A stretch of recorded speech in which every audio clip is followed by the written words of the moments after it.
কৃত্রিম পদ্মা নদী এ যেন পদ্মার চেয়ে কোনো অংশে কম নয়। পাশে দাঁড়ালে হু হু করে পদ্মার মতোই বাতাস বইতে থাকে।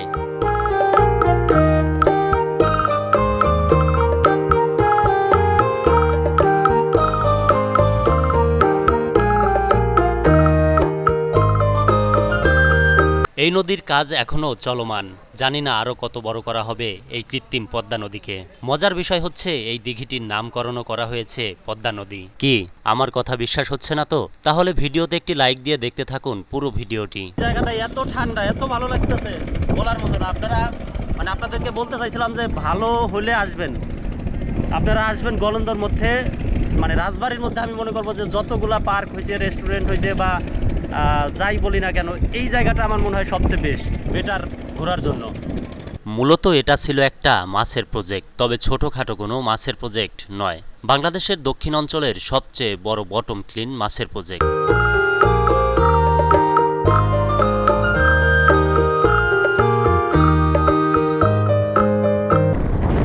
এখন দুপুর 12টা বাজে, যার কারণে লোকজন নাই।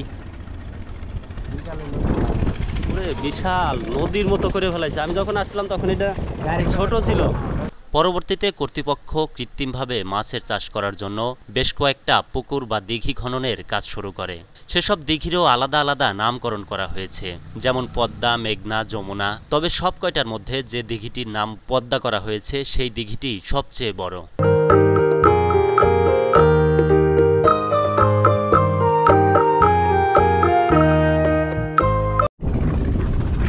40 ডিগ্রি তাপমাত্রা হলেও মানে এই জায়গার যে বাতাসের ঠান্ডা, মানে ভালো লাগতেছে। হ্যাঁ, বলার মতো না। দেখেন ওই পাশে তাকাইলে বুঝবেন যে মানে ঘরের কাপড়গুলো কিভাবে নড়তেছে, আমাদের জামা প্যান্টের কি অবস্থা।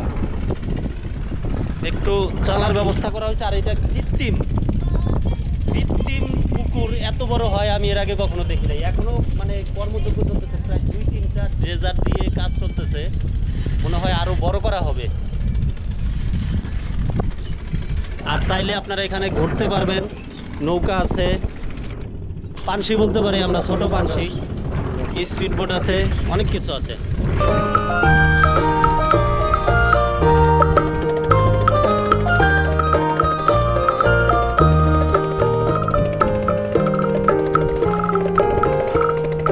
মাছ চাষের পাশাপাশি পর্যটকের কথা চিন্তা করে এখানে বেশ কয়েকটা রাইডের ব্যবস্থাও করা হয়েছে।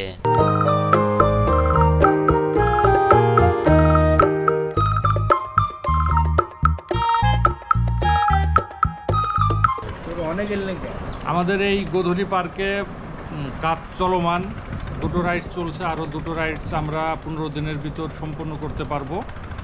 আর যে রাস্তাঘাট, প্রাকৃতিক সৌন্দর্য যেটা দেখতে পাচ্ছেন, সেটা সম্পূর্ণ পরিবেশ করে রেস্টুরেন্ট সহ আরও প্রাকৃতিক সৌন্দর্য। আমাদের রঙিন মাছের যে পুকুরটা সম্পূর্ণ আমরা মোটামুটি কুরবানির ঈদের ভিতর থেকে আমরা একটা পূর্ণাঙ্গ সুন্দরভাবে একটা দেখার মতন একটা পরিবেশ আমরা সৃষ্টি করতে পারবো ইনশাল্লাহ, আপনারা যদি সহযোগিতা করেন।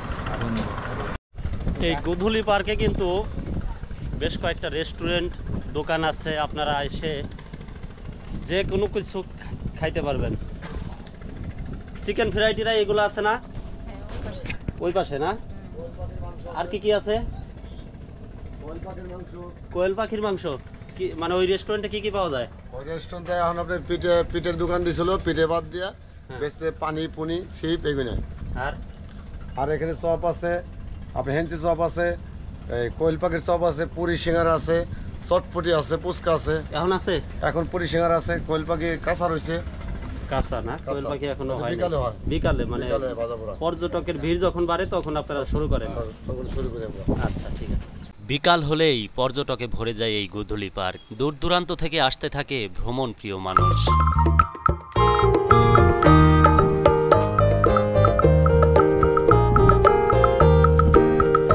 এই জায়গায় পুরাতন ঢাকার ঐতিহ্যবাহী বাপ বেটার শাহী চটপটি পাওয়া যায়। আপনারা চাইলে সেটাও পরখ করতে পারবেন। এটা কিন্তু এই পার্কের গোধূলি পিঠা ঘর। এখানে বিভিন্ন রকমের পিঠা খেতে পারবেন। আর চিকেন ফ্রাইড রাইস তো পাওয়া যাবে না? চিকেন ফ্রাইড রাইসও পাওয়া যাবে? হ্যাঁ, ফাস্টফুড একটু পরিবেশ হলে ফাস্টফুড আইটেম আমরা করব। চিকেন ফ্রাই থেকে শুরু করে বিভিন্ন রকম বার্গার, চিকেন সব পাবো। এবং আমরা খুব শীঘ্রই হাঁসের মাংস, চিতই পিঠা, সেট রুটি আমরা এটা চালু করতে চাচ্ছি। ঠিক আছে, আপনার নাম কি? আমার নাম কিয়াম শিকদার। কিয়াম শিকদার। জি, ঠিক আছে, ধন্যবাদ। Thank you. এটা কি তেঁতুল ভাই? বাইরিকাস। হ্যাঁ, বাইরিকাস। বাইরে বিদেশি তেঁতুল। আচ্ছা, এখানে একটা বিদেশি তেঁতুল গাছের বাগান। মানে জীবনে অনেক কিছুর বাগান দেখছি, তেঁতুল গাছের বাগান কিন্তু দেখা হয় নাই, তাও আবার বিদেশি তেঁতুল। আপনাদেরকে একটু দেখাই। তেঁতুলের সিজন এখন কি না, তেঁতুল কিন্তু ধরছে, বিদেশি তেঁতুলের।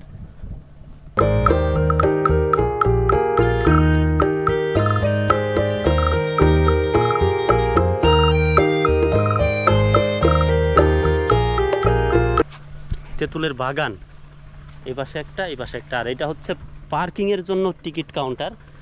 মানে এই যে গাড়ি পার্কিং, এই পাশ দিয়ে আপনারা রেখে তারপর যেতে হবে অনেক দূর পর্যন্ত, অনেক এরিয়া, অনেক এরিয়া।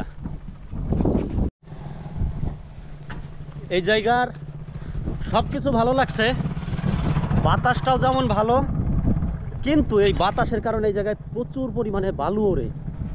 এই বালুতে চোখে মুখে একটু সমস্যা হচ্ছিল, যার কারণে প্রতিনিয়ত পানি দিতে হচ্ছে। আর বিশাল এরিয়া তো পানিও অতটা দেওয়া সম্ভব না। এই যে দেখেন,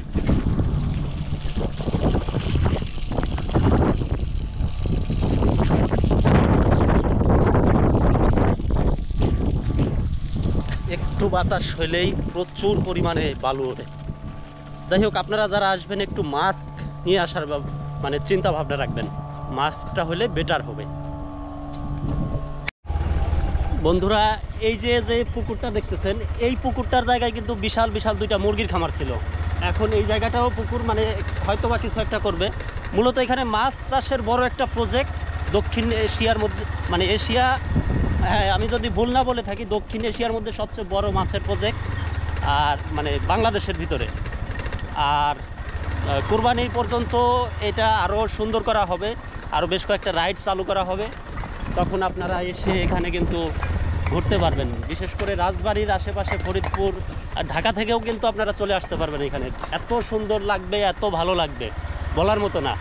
যাই হোক, যেটা ভাবছিলাম ওইরকমই সুন্দর। আপনারা আসবেন, আর আমার চ্যানেলটি ভালো লাগলে অবশ্যই সাবস্ক্রাইব করবেন। এখন প্রচণ্ড তাপমাত্রায় দুপুরে ঘুরতে না যাওয়াটাই ভালো, তবে বিকেলে গোধূলি পার্ক ঘোরার জন্য উপযুক্ত সময়। আজকে এই 41-42 ডিগ্রি তাপমাত্রায় রাস্তার কি অবস্থা, মানে মুখ হাত পা পুড়ে যাচ্ছে। যদি বিশ্বাস না হয় আপনাদের, তাহলে আপনাদেরকে একটু প্রমাণ দেখাই রাস্তার কি অবস্থা হয়েছে। রাস্তার যে তেল বা পিচ বলি, পিচ ঢালাই, সেই পিচগুলো দেখেন কি অবস্থা হয়েছে।